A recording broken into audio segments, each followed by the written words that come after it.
Bonjour à tous et bienvenue sur Crypto Signal. Aujourd'hui, on va parler bien évidemment de l'intervention de Jérôme Powell hier. On va également parler de ce petit DPEG sur l'USDT qui est en cours et puis un petit peu d'acteurs institutionnels du genre BlackRock, etc. qui montrent des bonnes prédispositions pour rentrer sur le Bitcoin et qui achètent des actions typées crypto un petit peu à tout va. Alors, Bitcoin en daily, globalement, on peut voir que la pause de la Fed en termes de hausse des taux d'intérêt qui a été annoncée hier soir a eu plutôt un effet sell de news que, enfin voilà, c'était entre guillemets une news qui était relativement attendue. On l'a vu, 96% du marché.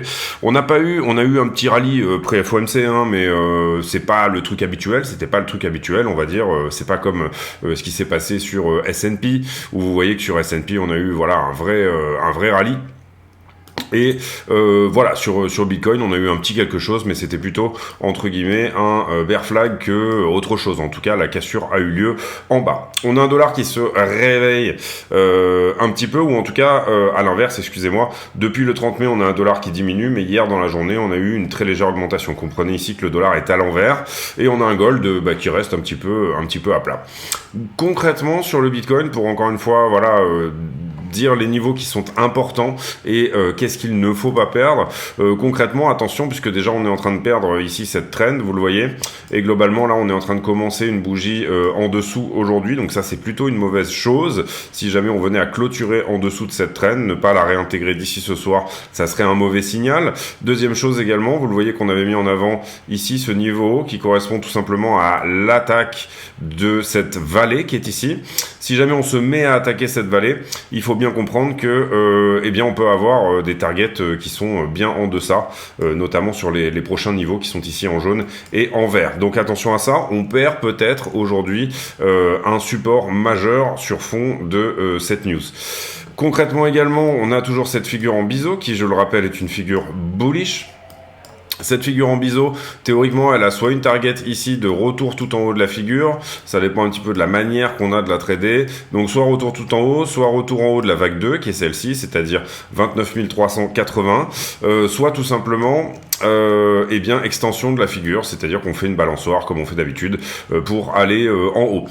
Personnellement, sur les biseaux, moi j'aime bien prendre le point de départ, c'est-à-dire qu'on se dit qu'effectivement ça va retourner aux 31 000 $, et pour le moment j'attends le signal d'entrée pour éventuellement rentrer là-dedans.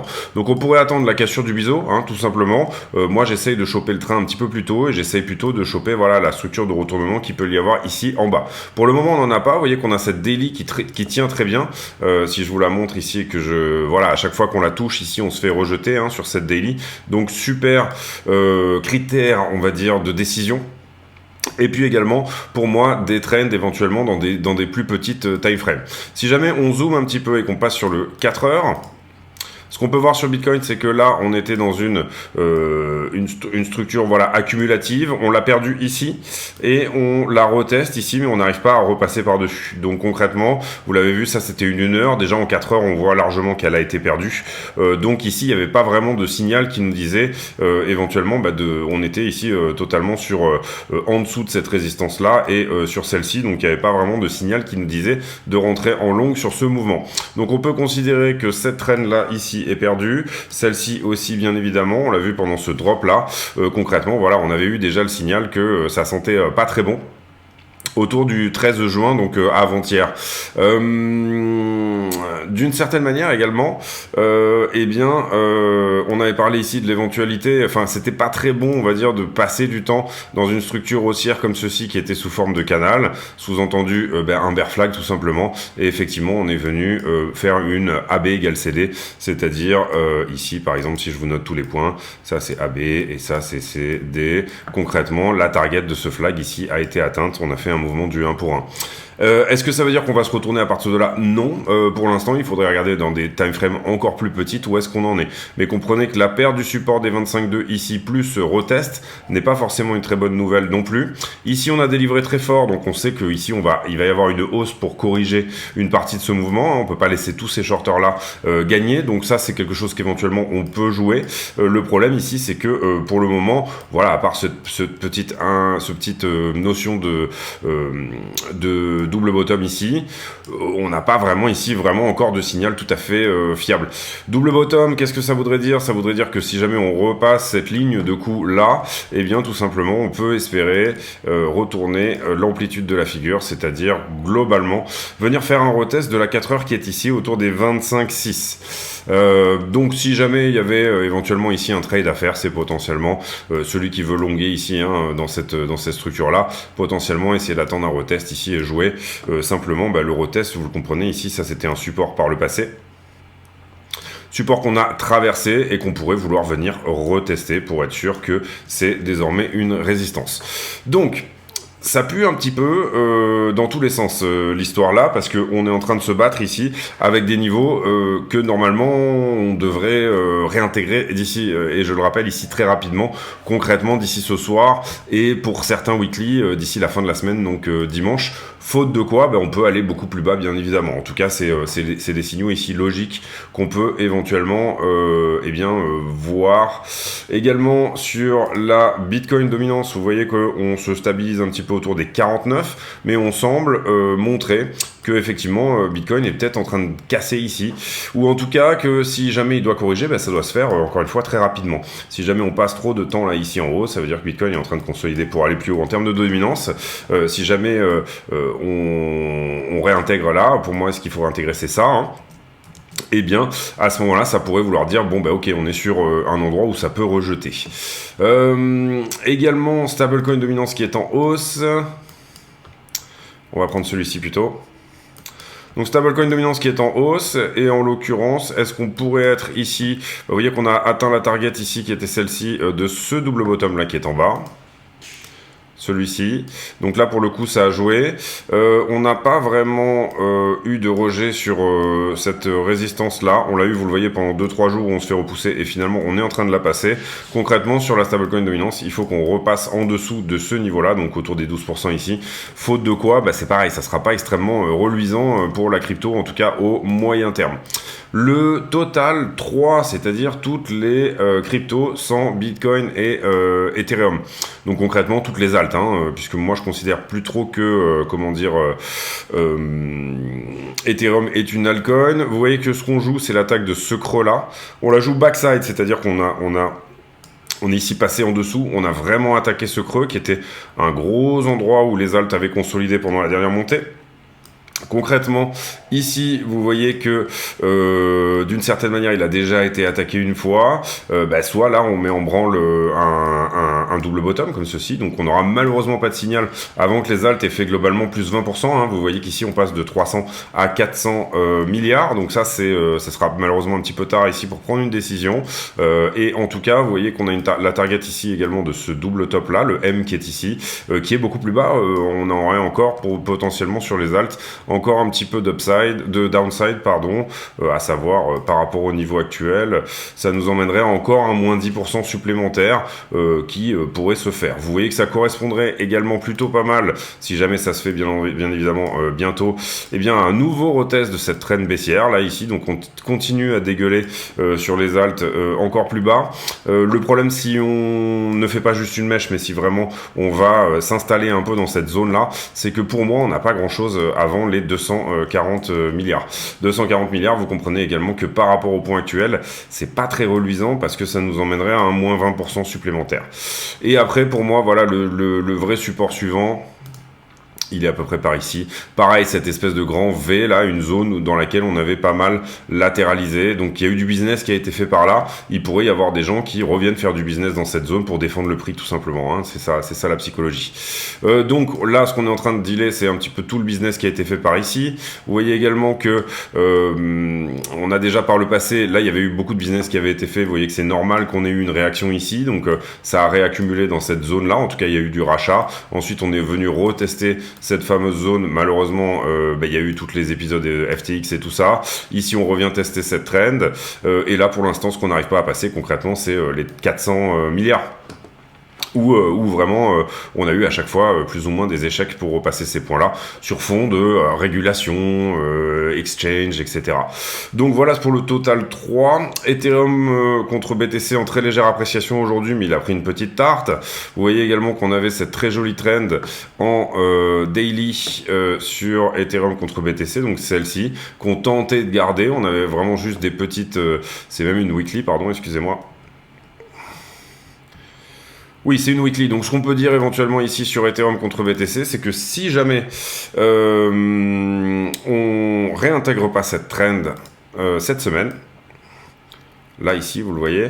Là, si jamais cette bougie-là, elle ne rentre pas à l'intérieur de cette traîne rouge avant dimanche, et à ce moment-là, on risque d'avoir, pareil, le fait de revenir visiter des supports plus bas, à savoir éventuellement ceux-ci, ou ne serait-ce que déjà, dans un premier cas, celui-ci, donc les 0,62 et les 0,67. Et pour le moment, vous voyez que la traîne de distribution qui est ici, elle a marché, elle a repoussé le prix, concrètement, on n'a pas réussi à passer au travers, entre la traîne qui croisait ici en rouge et celle qui descendait ici en jaune, pour le moment c'est tout simplement la jaune qui a gagné. On est repassé, on n'a pas réussi à passer cette résistance, la grosse ici qui est jaune, et pour le moment on est sur un rejet.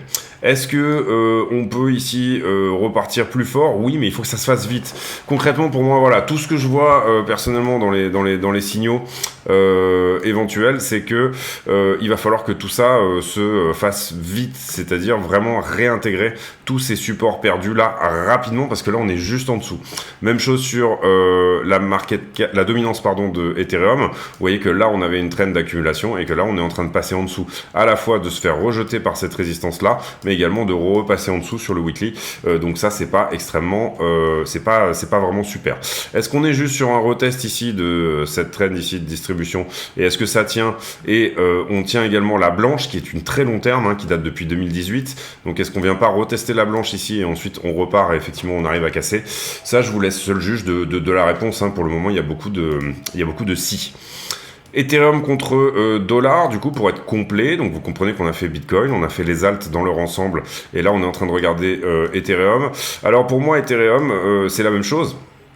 C'est strictement la même chose. Support weekly ici, le gros jaune. Ce qu'on attaque, c'est le V qui est là. Concrètement, avoir une clôture en dessous de ce niveau-là sur Ether contre BTC, c'est-à-dire cette semaine, commencer déjà à clôturer en dessous de ce niveau n'est pas une très bonne nouvelle. Également, on a cette trend d'accumulation là qu'on est potentiellement en train de percer. Pour l'instant, malheureusement, on n'a pas la vraie confirmation que c'est le cas. Si je passe sur du daily... Si je passe sur du daily, ça serait une bonne chose. Si jamais on considère que celle-ci est une daily, par exemple la verte, déjà, si jamais ce soir on réintègre ça, on saura qu'on est plus ou moins juste sur une mèche. Donc ça voudrait dire terminer la journée au-delà des 1700... 1700 $, terminer la journée déjà, réintégrer un petit peu ça serait plutôt une bonne chose. Pour moi, j'irais même jusqu'à, il faudrait clôturer la journée de ce soir au-delà des 1750, ça serait un bon signe que les choses se remettent un petit peu en place. On a globalement le même biseau, ici, vous voyez qu'on vient tester la même chose sur Ethereum, on continue à dégueuler dans ce fameux biseau, donc on va ici mettre... ça comme ça. On continue à dégueuler dans ce fameux biseau. On pourrait même le mettre un petit peu comme ça. Vous voyez que j'ai un petit peu plus de touches là. Donc concrètement sur Ethereum, on perd un niveau crucial. Si jamais on réintègre pas rapidement, c'est pas bien. Et on revient tester le bas du biseau. Donc pour ceux qui sont en short, on a quand même ici un premier TP qui est très largement atteint. Toujours pareil, target du biseau également, 2142 $ pour Ether et 2000 pour ceux qui prennent juste la vague 2. Donc voilà pour les niveaux. Concrètement, pour moi, il faut vraiment qu'il y ait ici une grosse réponse d'ici la fin de semaine. Sinon, ça veut dire qu'on n'est pas sur des niveaux... on vient de perdre des niveaux qui sont inquiétants. Soit c'est juste une mèche, c'est un endroit où on fait capituler un petit peu du monde, soit ça n'en est pas une.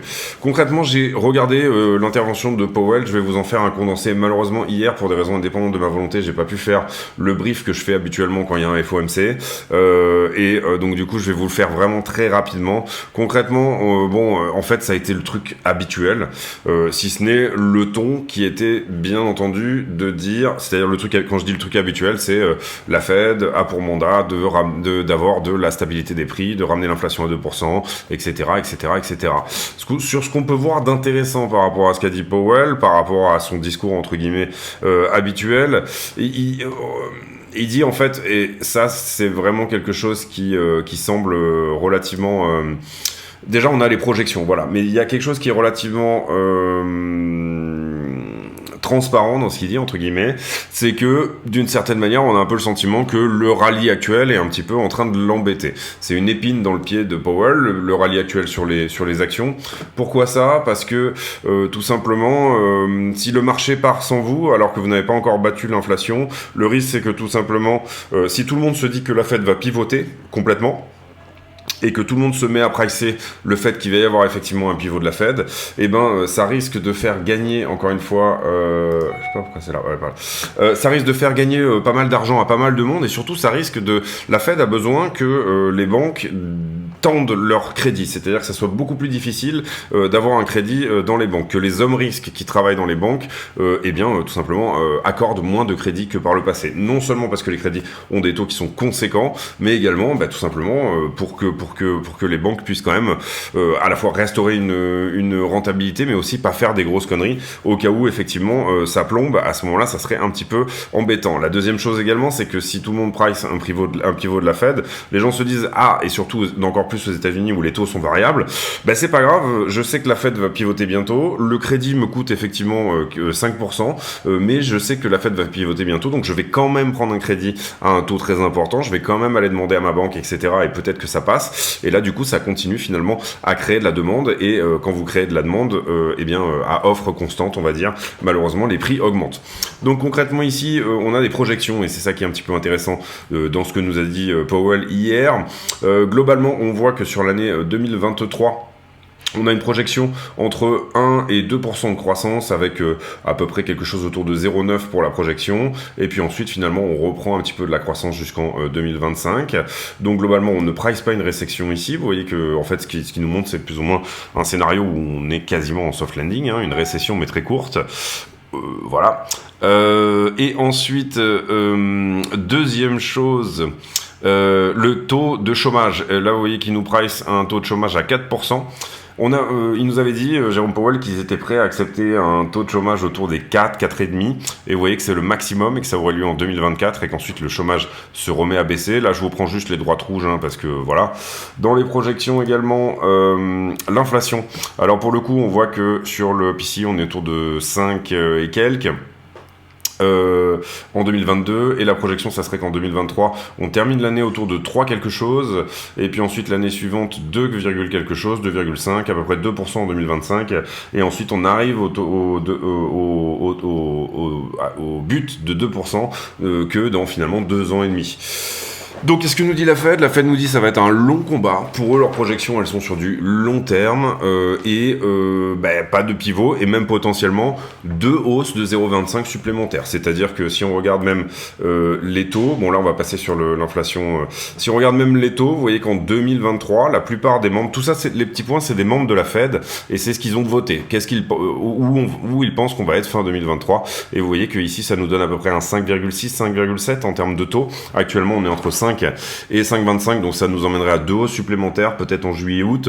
En tout cas, c'est ce qu'ils pensent. Et ensuite, ils pensent que le pivot aura lieu courant 2024, avec un taux final même en 2024. Donc les taux diminuent très très lentement, avec un taux final qui, pour la plupart des membres de la Fed, se situerait autour des 4,3. Et puis ensuite, sur l'année suivante, c'est beaucoup plus disparate, on va dire, voilà.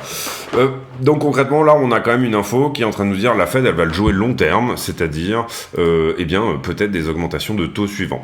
Là, ce que je voulais vous montrer, c'est que c'est quand même, il y a une vraie difficulté pour la dette américaine à être au niveau actuel pendant très longtemps, là, et j'entends du coup 2023-2024, tout simplement parce que vous avez ici des bons du Trésor qui arrivent à expiration. Et là, en l'occurrence, on le voit, bon, ça c'était pour la semaine du 8, donc il y a une semaine. Tous les bons qui sont arrivés à expiration ici, ce sont des bons qui sont arrivés à expiration pour une somme d'à peu près de 200 millions. Il doit y avoir 200 millions là. Ouais, quelque chose comme ça, 200 milliards, un peu plus. Et on voit ici les expirations à 3 ans, etc., qui, pareil, se sont terminées. En gros, tout ce qui est arrivé à expiration ici ensemble, il y en a à peu près pour 300 millions de dollars. 300 milliards, pardon. 300 milliards de dollars qui arrivent à expiration, qui ont été probablement contractés pour des sommes qui doivent être à peu près quelque part autour de 1,5%, puisque c'est des vous voyez ici leur maturité, il y a combien de temps il a été pris, celui-là ça fait 1 an, ça c'était des plus courts termes, mais vous voyez qu'en l'occurrence on peut estimer qu'ils ont été pris entre 1,5% à peu près, et qu'il va falloir, puisque la dette américaine n'a pas diminué, reprendre actuellement.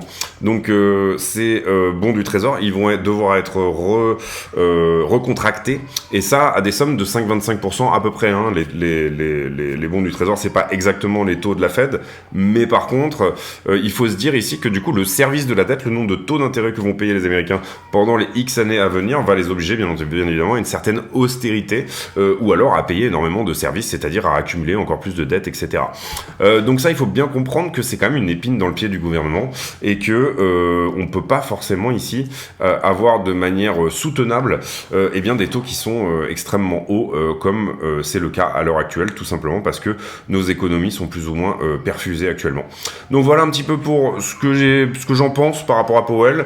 Je pense vraiment que ce rallye est une épine dans le pied et qu'ils sont obligés ici d'annoncer, attention, vous allez voir un pivot, on fait une pause en juin, vous allez voir un pivot, mais ça va pas se passer comme vous l'imaginez, c'est-à-dire qu'on va peut-être encore augmenter 2 fois supplémentaires, et potentiellement même attention à vos miches, parce que on va peut-être rester assez longtemps à des taux qui sont relativement élevés.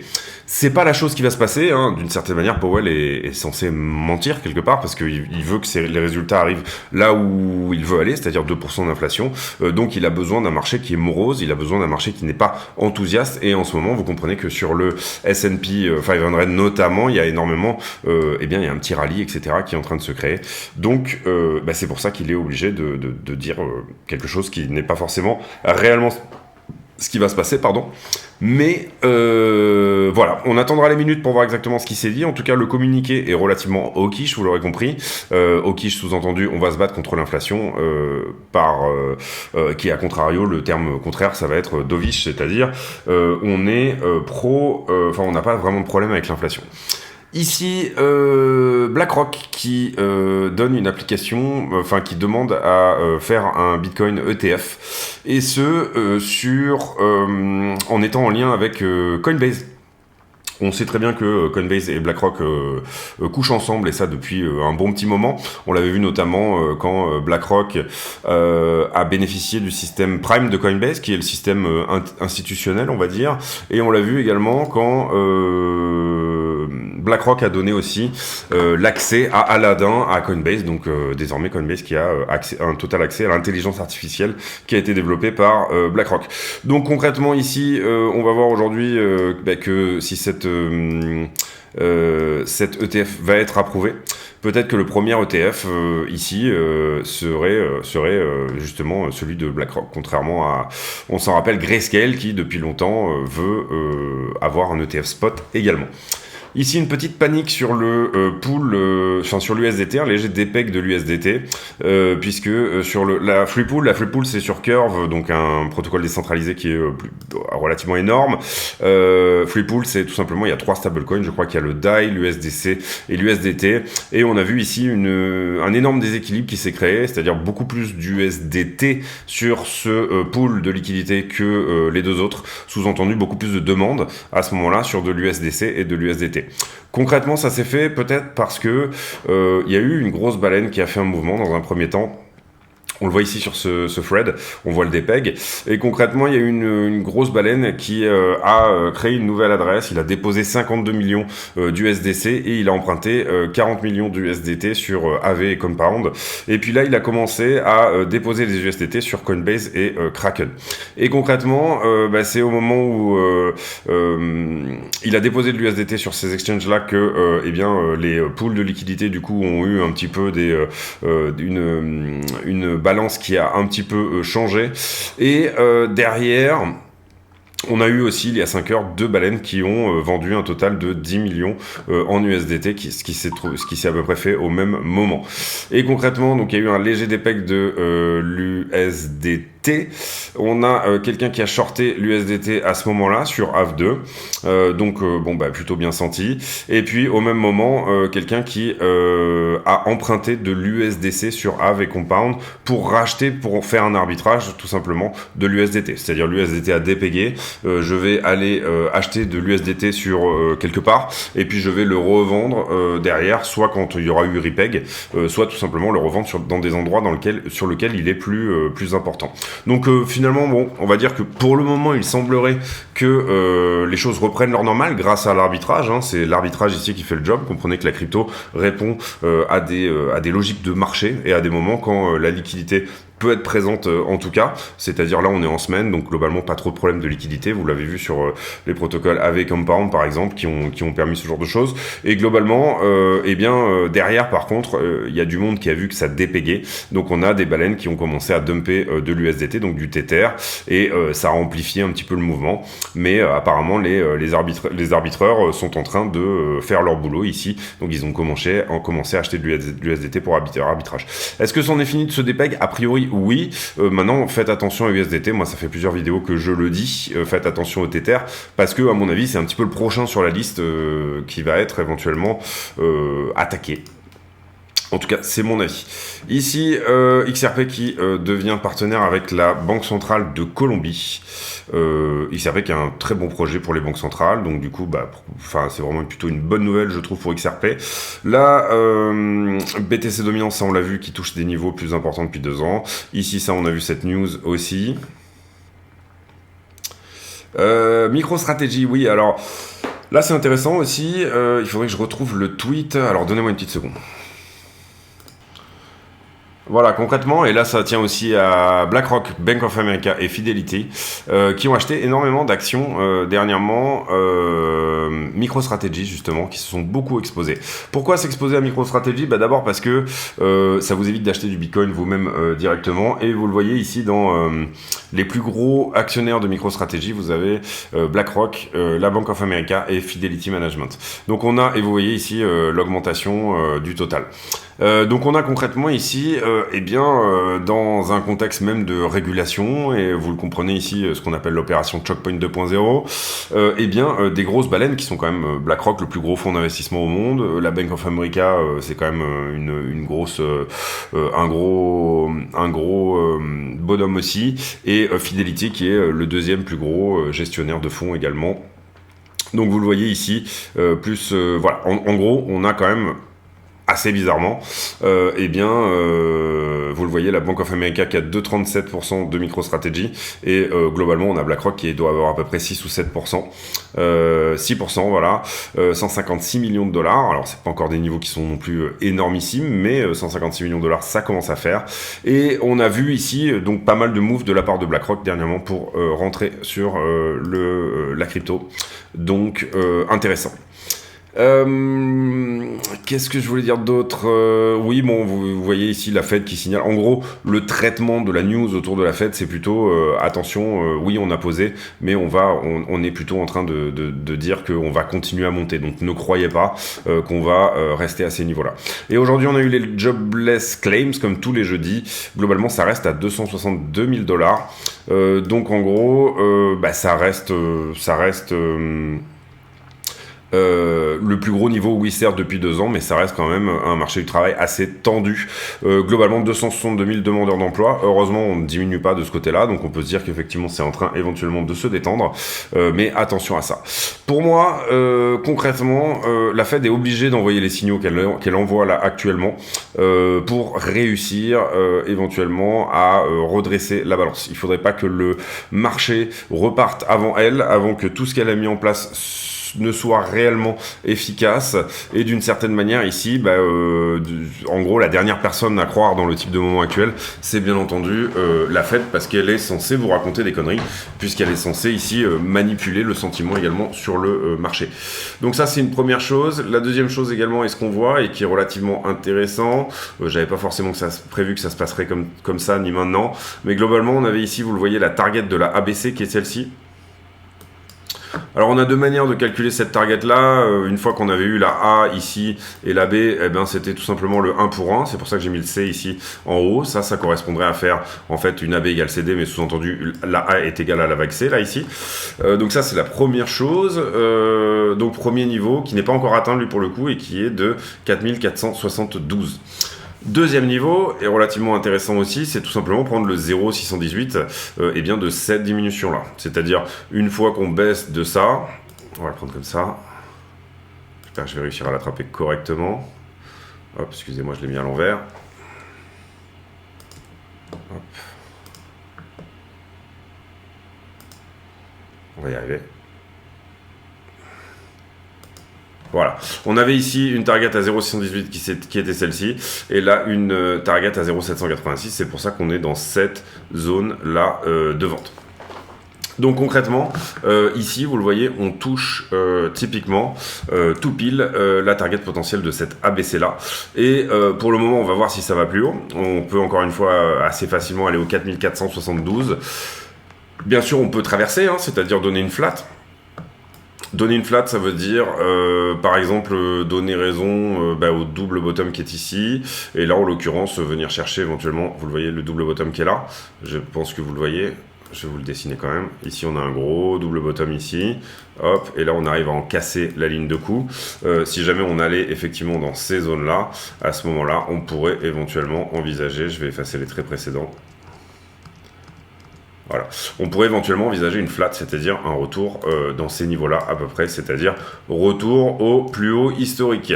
Est-ce que c'est possible? Bien entendu, personnellement, moi je privilégierais quand même ici une prise de profit pour ceux qui sont assez fortement, par exemple, exposés sur, je sais pas, du Tesla, des choses comme ça par exemple, des grosses capitalisations américaines. Ça peut être relativement intéressant ici dans les niveaux actuels de ne pas hésiter éventuellement à prendre un petit peu de profit. Le pétrole qui semble trouver support ici sur la zone. Sous-entendu, le marché décide de pas trop pricer une récession quand même, hein, vous le voyez, ou en tout cas, voilà, on descend pas plus bas. Ici, on est à 74 le baril sur le baril de Brent. Ça veut pas dire que le marché décide de pas trop pricer une récession, puisque en fait, il price une récession depuis à peu près tout ça. Mais ça veut dire que ici, le marché se dit que ah tiens, peut-être, notamment sur les chiffres du CPI, on avait eu un rebond de 3 ou 4% du pétrole dans la journée. Hop. C'était quand le CPI? C'était le 13. Vous voyez que dans la journée, le pétrole avait pris, 3%.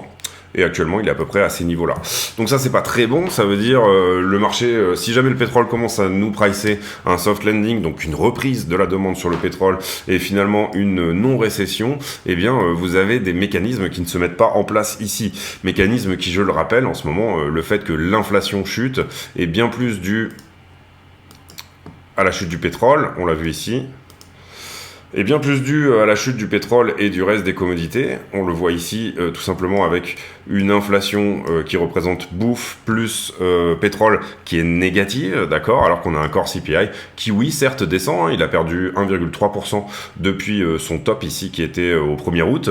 Donc oui, certes descend sous l'action des taux de la Fed, mais globalement la Fed ne peut pas agir sur ça. Et si malheureusement, et on l'a vu au travers de la dernière réunion qu'il y a eu au niveau de l'OPEP+, et la Russie également, si globalement ces pays-là se disent bon bah déjà soit il y a une récession et du coup bon bah on va fermer le robinet, comme ça au moins de toute façon on va continuer entre guillemets à, c'est le principe d'un cartel, hein, on dit bien les cartels du pétrole, donc c'est le principe, se mettre d'accord pour tout simplement, en fait c'est un oligopole déguisé, hein, voilà, ici les lois du marché qui ne font pas leur boulot, tout simplement parce que les acteurs se mettent d'accord, et concrètement c'est un des seuls oligopoles qui n'a jamais été réellement en fait d'une certaine manière puni, puisque c'est tout à fait interdit sur les autres marchés, mais sur le pétrole, étant donné que les Américains en ont pas mal. Je rappelle que les États-Unis sont le premier producteur de pétrole au monde, peu de gens le savent, mais ce sont actuellement le premier producteur au monde de pétrole, devant l'Arabie Saoudite et devant la Russie. Eh bien, du coup, je sais. Oui, voilà pourquoi on n'a pas forcément ici de problème à avoir un oligopole sur ce marché-là. Ça, j'en ai parlé hier, mais bon, globalement, on a cette trend qui pourrait tenir pour un retour de l'inflation assez rapide, venir flirter avec les 2%. Pour le moment, on va voir ce que ça dit sur le mois de mai. On fera sûrement des sujets qui sont dédiés, mais on a l'air de trouver un petit plateau ici. En tout cas, hop, hier on a pas mal... attendez, alors du coup ça fait un petit moment que j'ai pas regardé.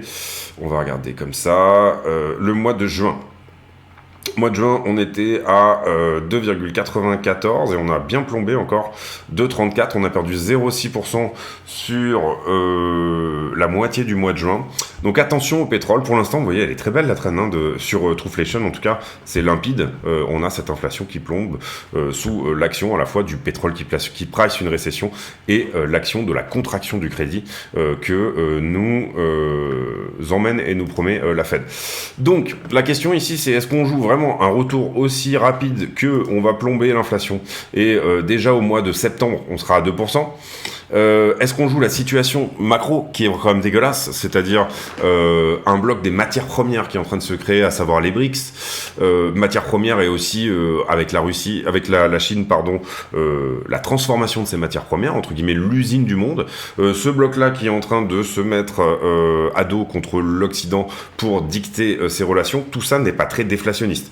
Il faut bien comprendre que le contexte ici global nous ramènerait plutôt à des années de stagflation ou alors des années un petit peu type choc pétrolier de 73, choc pétrolier de 78 par exemple. On serait plus dans ce type de contexte-là géopolitique que dans un contexte entre guillemets porteur. Je pense que beaucoup de choses vont tenir tout simplement à l'élection 2024, qui va être élu, quelles seront un peu sa vision, et je pense que pour la crypto maintenant c'est devenu clair qu'il y avait un énorme enjeu également qui était celui-là.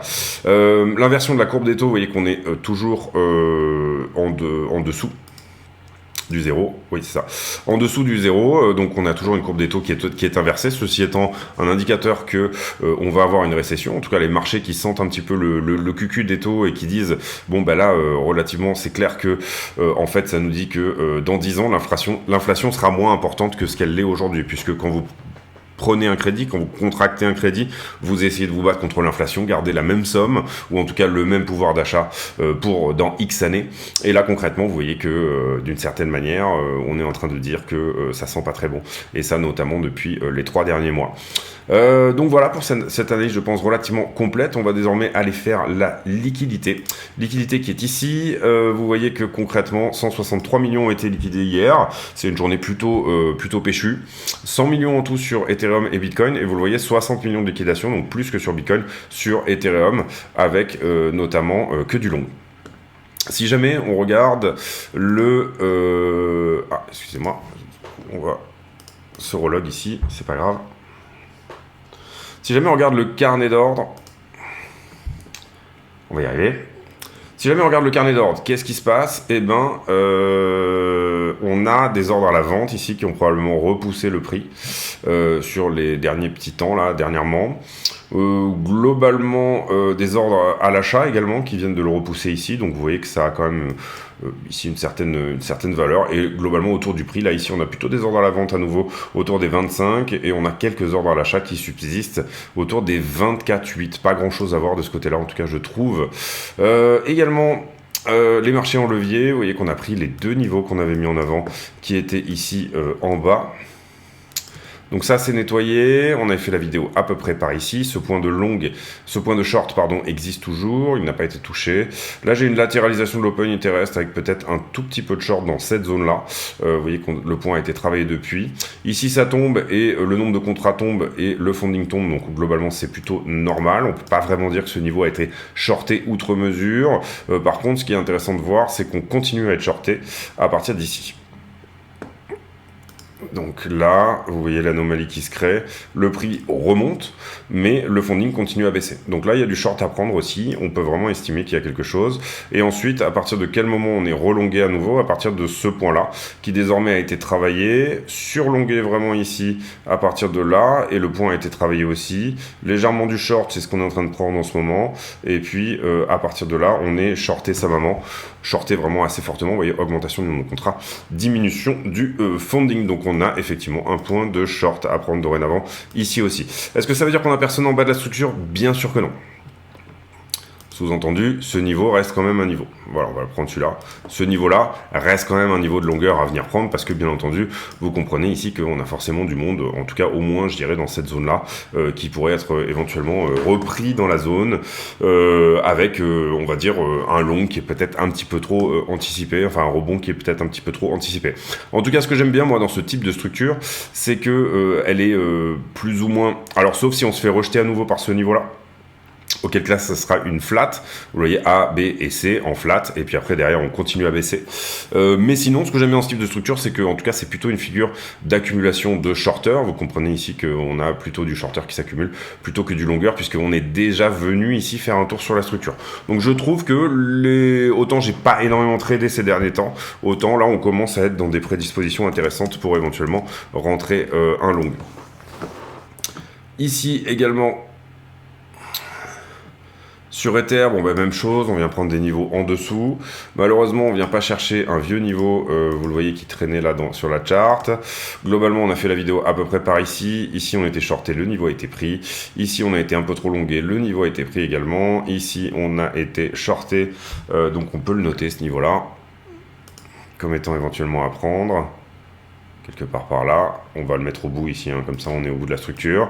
Mais globalement, là, il y a quelque chose à prendre au-dessus de la structure ici au 1746, ce qui sous-entendrait le fameux rebond et la réintégration de la résistance dont je vous parlais tout à l'heure. Ici, globalement, j'ai un rebond du prix également, mais le funding continue à chuter. Et là, en l'occurrence, à très court terme, le prix rebondit à partir de là, le funding continue à baisser. Voilà, j'aurais tendance à mettre un point à peu près par ici. Voilà, pour éventuellement aller chercher les longueurs qui sont là. Et puis, même chose, on peut estimer ici qu'il y a même on peut le voir, hein, ici, vous le voyez, le prix qui descend, le funding qui monte. Donc, ce niveau-là a été longué. C'est ça qui fait baisser le prix. Et on peut estimer qu'il y a encore des retardataires ici qui étaient dans le train. Donc là, des retardataires ou des chanceux, hein, si on rebondit à partir d'ici, bien évidemment. Et puis voilà. Et là, à partir de là, on est assez fortement shorté, ce qui explique tout simplement la prise de liquidité un petit peu au-dessus. Ici, j'ai une hausse du prix, mais vous voyez que le funding n'augmente pas, donc ça veut dire qu'on est aussi shorté sur le bout de la structure qui tout simplement est ici, d'accord?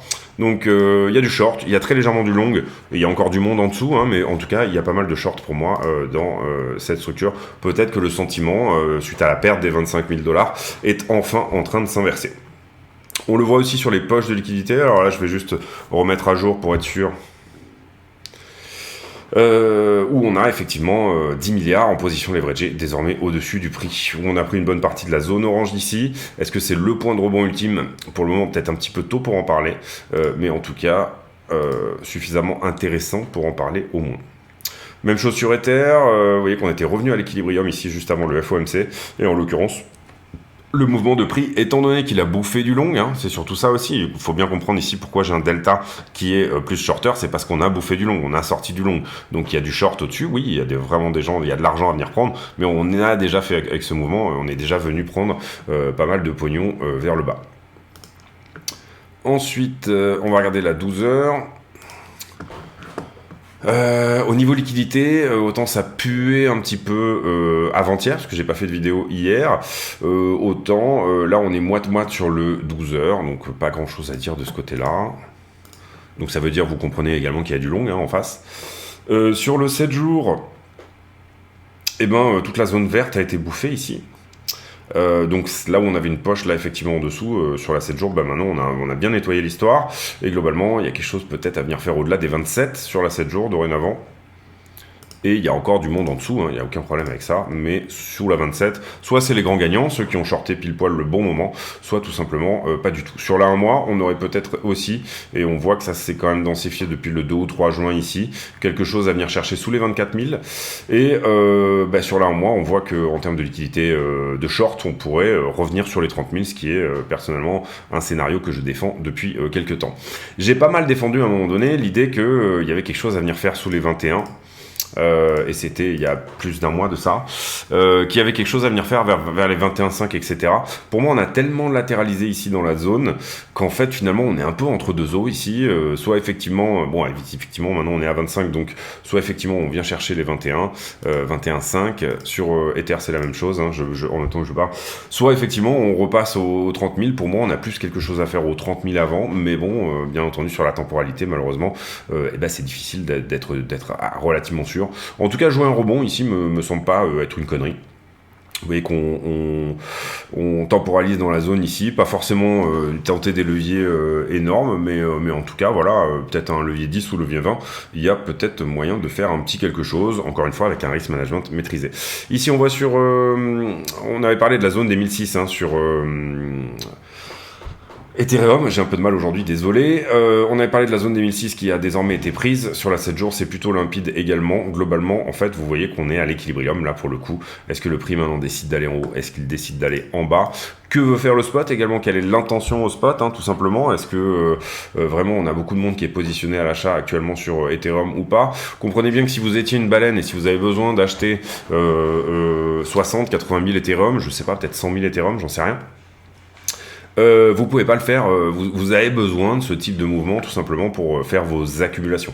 Donc en l'occurrence ici, vous vous aidez des FUD, des accumulations de FUD, peut-être que même vous aidez à ce qu'ils se déclenchent d'une certaine manière, hein, si vous avez l'argent, mais en tout cas vous vous aidez de tout ça pour éventuellement, grâce à des algorithmes, venir acheter de plus en plus bas. Comprenez bien que ici, si on a une accumulation, elle se fait plus ou moins en douce. Et globalement sur la 1 mois, sur Ethereum, vous voyez qu'on a très bien nettoyé tout ça là. Donc ça c'est propre. Quelque chose à faire peut-être sous les 1450. Et toujours pareil, cette grosse zone ici qui pourrait nous renvoyer FISA vers les $2000. Donc concrètement, je vais revenir sur le prix et je vais faire une conclusion.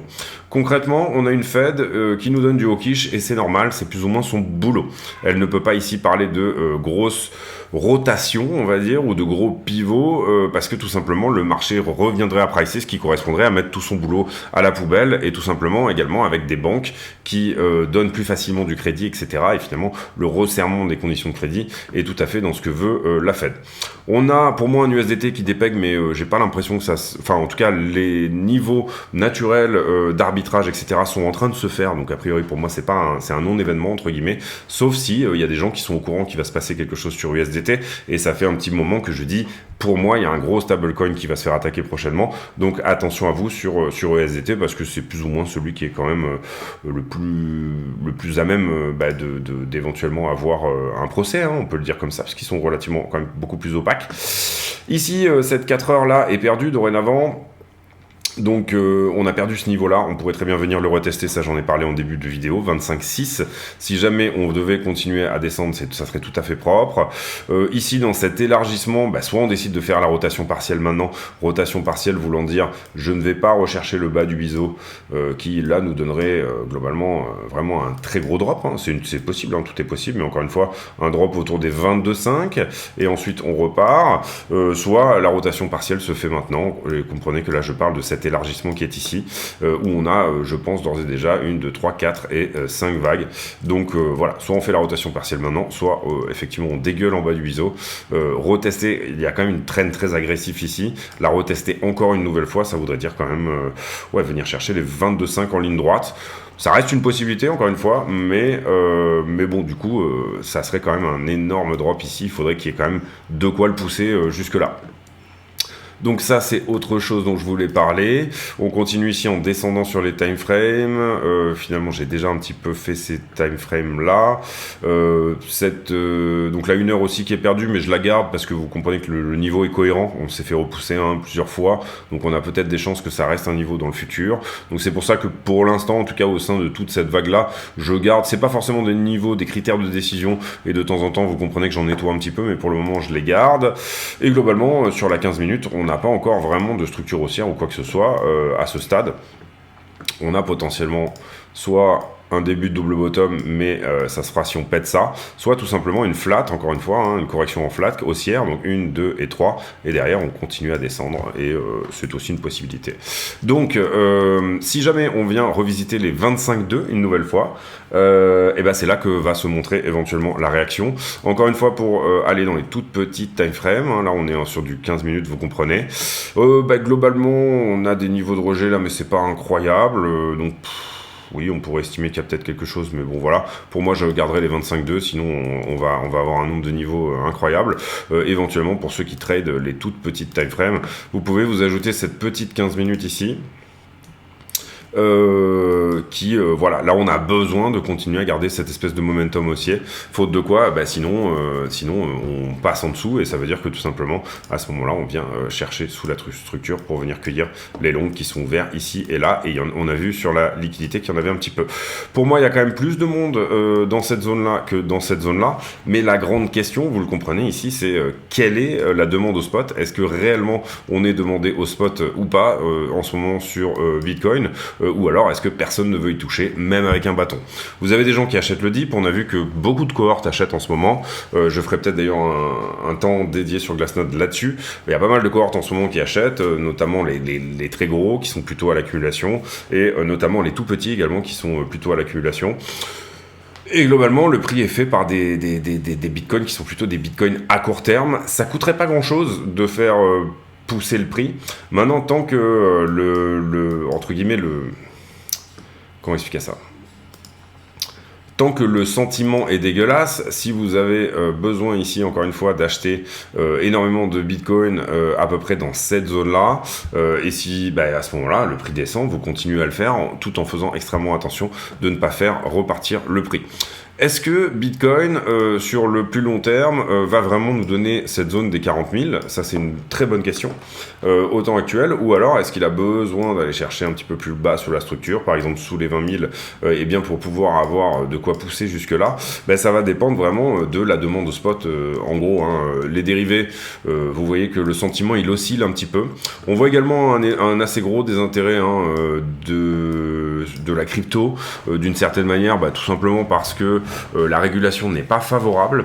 Par contre, on voit en soum des gens comme BlackRock, des gens comme Bank of America, des gens comme Fidelity, des gens qui globalement se disent on est quand même dans une bonne zone d'accumulation, et bien accumuler des actions, MicroStrategy, ce genre de choses. Donc c'est toujours la même question. Est-ce que ici vous êtes prêt à jouer le fait que cette vallée-là va tenir ? Est-ce que vous pensez que 25 000 ici, c'est globalement, on a besoin de revenir tester cette vallée-là pour éventuellement repartir, ou alors est-ce que vous estimez plutôt que on doit perdre ce niveau et venir chercher plus bas, 22,5, 20 000 $ pour éventuellement repartir? Encore une fois, c'est des questions qui sont assez difficiles à répondre. Ici, vous comprenez qu'on a fait une droite avec 2 points quand on a tiré celle-ci. Voilà, est-ce qu'elle va réellement avoir une action dans le futur ? Et là, je mets un petit peu plus de points dans ma droite, mais on a une autre droite. Voilà, est-ce que cet élargissement-là, par exemple, ça c'est un élargissement ascendant, c'est une figure qui est plutôt bearish dans son ensemble. Est-ce qu'on n'est pas sur la fin de cet élargissement ? Ici, 1, 2, 3, 4 et 5. Et là, en fait, on a trouvé notre 5, et du coup, on va casser cet élargissement vers le bas. C'est des questions auxquelles, malheureusement, il faut avoir les balls d'avoir une réponse et de se dire, qu'est-ce que je fais en fonction de ça ? Qu'est-ce que je pense ? En fonction de quoi je me base, etc. Voilà. Personnellement, je ne pense pas qu'on reverra un Bitcoin à 15 000 $, mais il y a tout à fait des possibilités. Vous voyez, on a toujours cette zone d'achat ici dans la zone des 14, et on a toujours un point d'achat autour des 12 000. Globalement, voilà, d'une certaine manière, c'est assez difficile de prévoir un signe noir ou autre chose qui pourrait éventuellement nous emmener plus bas. Pour le moment, pas de signe noir. Pour le moment, on a un S&P qui performe pas mal, qui pourrait être dans une zone de retournement. Pour le moment, on a une décorrélation de Bitcoin avec le S&P.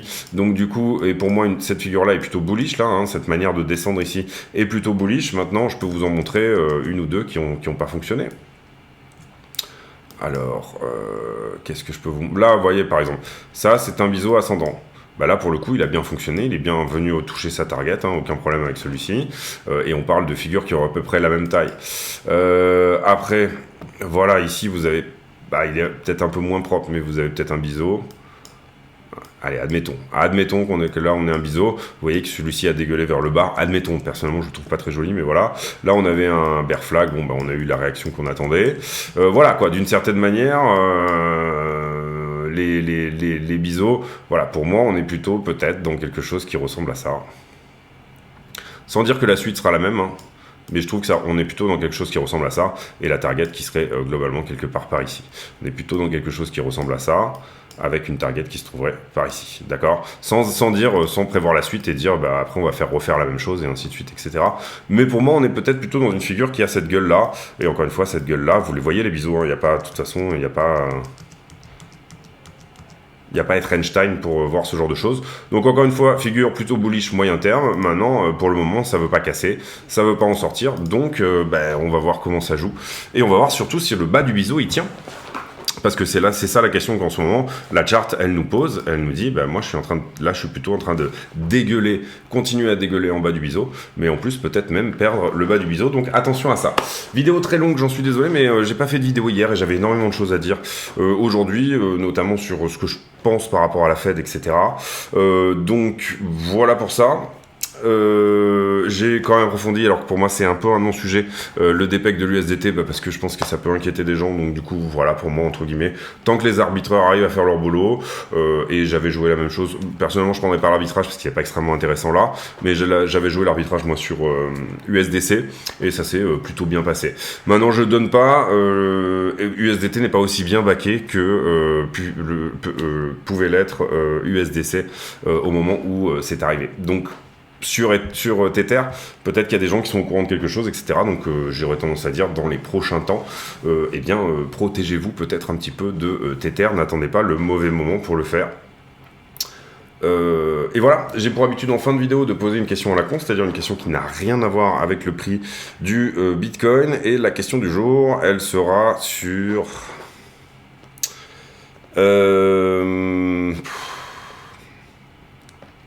Difficile. J'essaie de trouver des sources d'inspiration sur le bureau, mais je les ai toutes faites, j'ai l'impression. La question du jour, elle sera sur... Oui, est-ce que quand vous allez à des salons ou ce genre de choses, vous envoyez toujours la même photo, qui est la seule photo de vous qui est numérisée? Et en l'occurrence, moi, la mienne, je pense qu'elle a une bonne quinzaine d'années, et du coup, les gens, quand je montre mon badge, ne me reconnaissent pas. Question à la con s'il en est, mais voilà, j'ai pas trouvé mieux pour aujourd'hui. Surveillez bien les niveaux dont on a parlé, ayez votre sentiment sur la chose, et voilà, bon trade à tous. Si en ce moment, vous êtes en position... Et puis voilà, encore une fois, je donne mon avis, c'est le principe de cette chaîne. Pour moi, on est plus en bas de quelque chose que en haut de quelque chose, ou en tout cas, voilà, c'est le sentiment que j'ai. J'ai le sentiment que, c'est même pas le sentiment que j'ai, c'est un petit peu écrit sur la charte, que là, on a de l'accumulation à plutôt moyen terme de stop de shorter, plus qu'une accumulation de stop de longueur. Malheureusement, on n'arrête pas de dégueuler sous la structure, et ce, malgré un sentiment qui est même pas extrêmement longueur, j'ai envie de dire. C'est plus voilà des niveaux qui petit à petit se font, mais j'ai pas le sentiment que tout le monde essaye là-dedans d'acheter un couteau qui tombe, comme ça avait pu être le cas sur le bear market par exemple précédent. J'ai pas le sentiment que ça soit le cas. Maintenant, en tout cas, ça paraît pas incroyable de se dire malgré la baisse du prix, vous voyez qu'on est quand même sur. Alors oui, on a peut-être Si, alors autant pour moi, on a peut-être quand même un tout petit peu un funding positif, ce qui pourrait nous dire, vous le voyez ici, le funding reste positif malgré la baisse du prix, et ça pourrait être éventuellement le seul indice que le marché reste bullish malgré la hausse du prix. Le funding, ça veut dire quoi? Ça veut dire la majeure partie du marché, mais vous voyez qu'on est à 0,063, on est quasiment au zéro, quoi. On est vraiment quasiment au zéro, et on est quasiment au zéro depuis un bon moment en fait. Vous voyez qu'on est dans cette zone-là, il y avait peut-être un sentiment un tout petit peu trop... Allez, oui, sur le 5 minutes, voilà, peut-être que là, ici, quand on était en bas de ça, il y a eu un petit peu de sentiment longueur. Peut-être qu'il y a ça, voilà, peut-être qu'il y a cette petite montée dans le funding, alors qu'on est en bas, dès qu'il y a le moindre rebond, peut-être qu'il y a un petit peu de ça. On va regarder sur des timeframes un peu plus grandes. Ouais, ici, vous voyez le niveau, le fait d'aller au 0,01, mais 0,01, on y a passé tout le mois de... Vous voyez qu'on y a passé tout le mois de janvier, enfin on a passé janvier, février, on était dans ces zones-là, et pourtant on restait aussi ici sur la zone. Hein. Pardon, on est là. Tout là, on était dans des fondings de 0,1 aussi. Voilà. Est-ce que on a besoin d'aller faire ça, c'est-à-dire cette bougie-là de capitulation, qui était également celle-ci, sous-entendu, et là vous le voyez que j'ai élargi un petit peu le fonding, mais ça c'est peut-être intéressant, et du coup ça va faire une vidéo ultra longue, mais là vous voyez qu'on a eu cet énorme épisode de short, et c'était pile le bottom, ici on a eu cet énorme épisode de short, et c'était juste le bottom.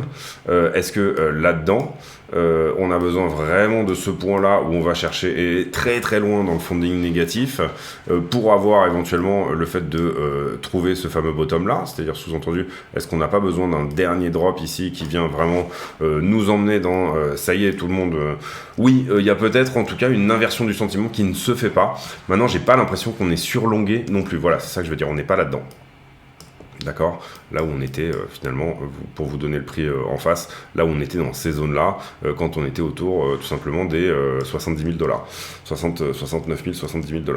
Donc on n'est pas du tout là-dedans, mais on n'a pas eu ça non plus. Voilà, c'est ça que je veux dire sur le fait de prendre du funding un petit peu plus élargi en 12 heures. Vous voyez qu'ici on a une vision quand même relativement sympa de comment se fait les choses. Ici, pour simplement aussi élargir sur le CVD, vous voyez que sur le CVD, on n'arrive pas à chaque fois à revenir retaper les niveaux précédents. On a vraiment on se désintéresse complètement du BTC au fur et à mesure. Donc sur le CVD, ici, sur tout ce qu'on garde, c'est-à-dire globalement depuis 2021, on a un désintérêt total du CVD. Voilà, léger regain d'intérêt, et encore même pas vraiment léger regain d'intérêt par ici, vous le voyez. Donc en gros, c'était par ici. D'accord. Et puis, mais pour l'instant, on a cette trend qui est très propre en termes de rejet de la demande au spot sur le BTC. Voilà, je me tais, c'est tout pour moi aujourd'hui. Voilà, la grande question, encore une fois, c'est est-ce qu'on a besoin d'inverser totalement ce sentiment, ou alors est-ce qu'on pourrait repartir à partir de là, évidemment. Pour moi, on n'a pas besoin de ça. Maintenant, effectivement, on n'a pas besoin de ça pour revenir visiter les 31, c'est ça que j'entends. Ici, pour faire ça, on n'a pas besoin de ça. Par contre, si on devait faire la même chose que ça, c'est-à-dire ici complètement péter le niveau, etc., bah, peut-être qu'on aurait besoin que ça soit aussi rapide et aussi franc que ce qu'on avait eu comme rebond ici une fois qu'on avait touché les 20 000. Et donc là, effectivement, on n'est pas dans cette configuration-là où le funding est ultra négatif, etc. On n'a pas encore eu ça, peut-être. Si c'est vraiment ça le signal, à ce moment-là, on l'a pas encore eu. Voilà. C'est tout pour moi, je vous dis à demain, et bonsoir à tous, et portez-vous bien.